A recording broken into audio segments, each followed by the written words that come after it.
Hey YouTube crocheters, it's me, Benjamin Krudwig, back for another installment of How to Crochet. I'm not sure what number tutorial this is, but it is one of them. So I'm glad you're back. I'm glad to be back. Today is just going to be a simple video. It's another kind of edging video. So I know a lot of you I think it's crochet tutorial 14 that I did, that is different edgings. So today is just a simple edging. It's only one of them. It's a Picot stitch, or a Picot, or Picot, or I don't know. It's like a tomato thing.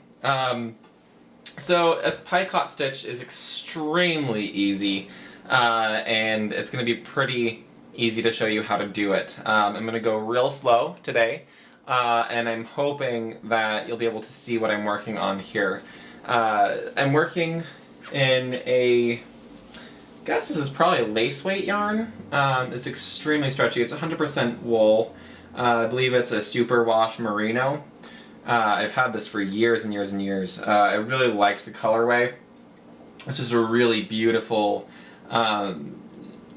variegated blues and dark greens and some hint of light green in there. It's perfect for this tight single crochet, double crochet mix here.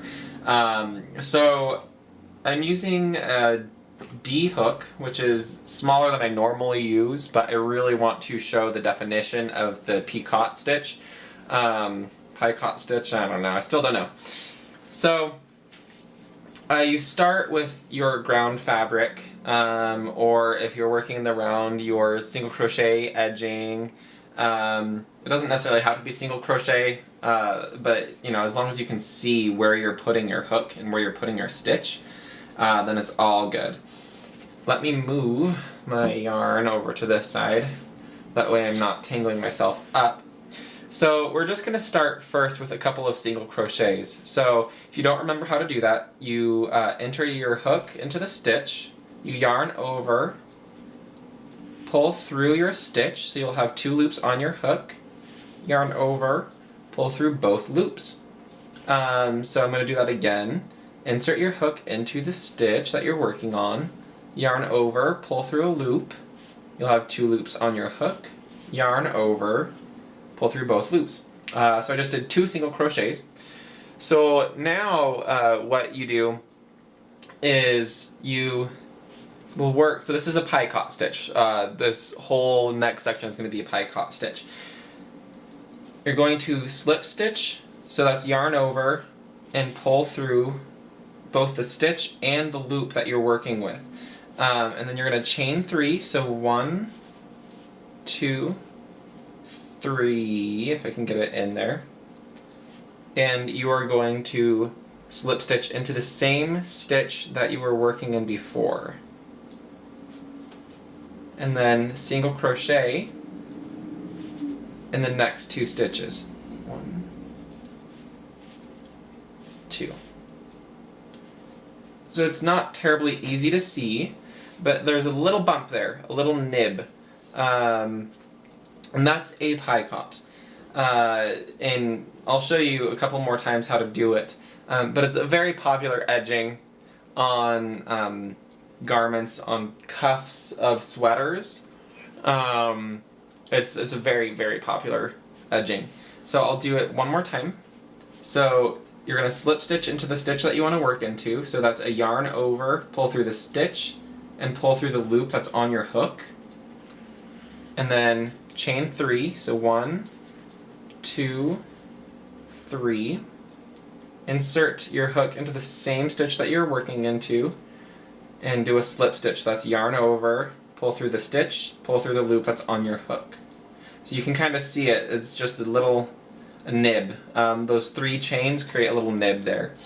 Then you single crochet into the next 2 stitches.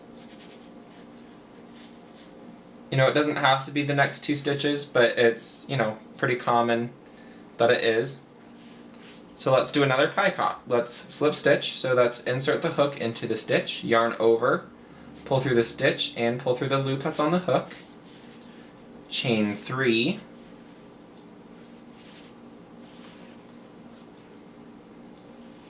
slip stitch into that same stitch that you're working in, and then single crochet 2. That was a slip stitch. See, we all make mistakes, even on video.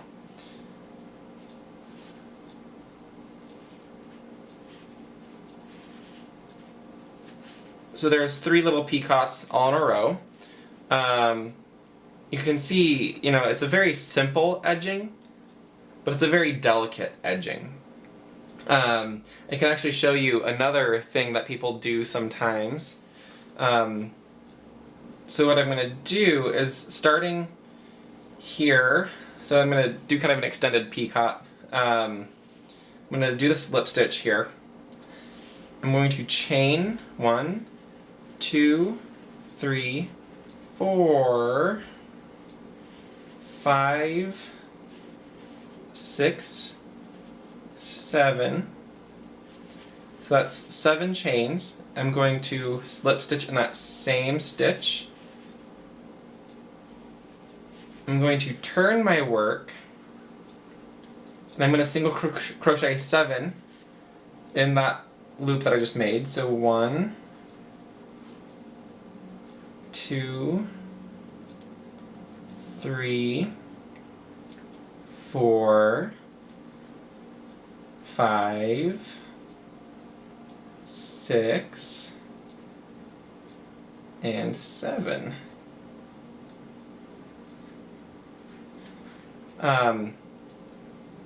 Didn't space those out quite evenly enough, but if I were to wash the fabric, it would even out a little bit more. I'm going to slip stitch into that stitch that I've been working into to help ground it. I'm going to turn my work again. So if you see, I have this loop of single crochets here. Well, I'm going to do a picot edge. Let me untangle my yarn here. What am I doing? Around the edge here. So I'm going to do a single crochet in this first one, and then I'm going to, as I lose my stitch, geez, and then I'm going to do a picot in this next stitch. So it's, remember, a slip stitch, chain 3, another slip stitch, and then I'm going to do a single crochet. Then I'm going to do another picot in the next one. So slip stitch, chain 3,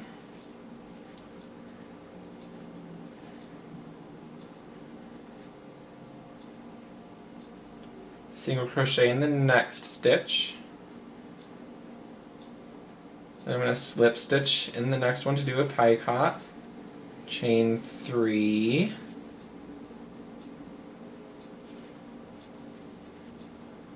slip stitch, and single crochet in that final stitch in that loop. And I'm going to do a slip stitch into that whole thing, and then single crochet 2. So that is another way that you can do it, you know, is if you have any already, like, embellishments that are already on, you can do a picot pretty much anywhere. So this is just another way to do it. If you remember my last edging video, which was number 14 again, that shell stitch, that's a scalloped edge on the outside, you could skip every, like, you could do a picot in every other single crochet around that, and it create a really lovely edging. You'll find picots in crochet lace frequently, just because they do add a little texture without adding a lot of space. So that's the picot, and I hope you enjoy. I hope this was slow enough for y'all, and remember, if you like this video and want to see more, please subscribe to the channel. If you like the video, thumbs up. That's always good. comment. I reply to most comments if you have any questions. You can also find me on Twitter if you feel like finding me on Twitter, if you're a tweeple or whatever they call it. Twitter.com/Benjamin Krudwig. But you can probably more often find me on Facebook at facebook.com/Benjamin Krudwig. And you can also find me in the Etsy store of benjaminkrudwig.etsy.com. Just Google Benjamin Krudwig and I'm sure you'll find me. So thanks for watching, and I hope you learned a lot.